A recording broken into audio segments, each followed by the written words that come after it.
wondering if you don't control what you can control, bro, it'll sorry, I had to write down a topic.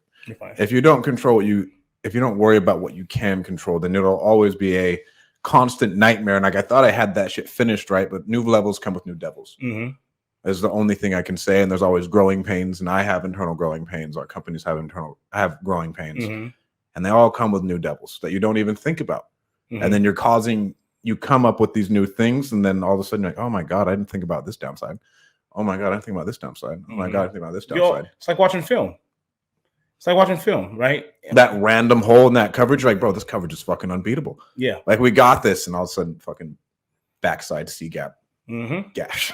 You know what I'm saying? And I ran into it with some of my, with lead manager, in the sense of like, he's listening to his phone calls. He's just like, I feel like I could have said this better. I could have said that better. I said, you will never listen to a cold call. You will never listen to a follow-up call or a qualifying call, whatever it may be. You will never listen to one and think I fucking nailed it. You will always find a hole in your script. I hope you do. In the conversation that you know what I mean? Because I think we have a podcast on it earlier where we talked about, like, you're never going to be perfect.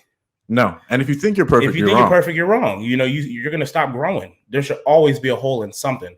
Your tonality could have been better. You're mirroring the sellers, their tones and their moods, and like, the pace in which they're speaking. Like, you can always get better at that. You know what I mean? So I was just like, it's a good thing that you notice it, though. 100%.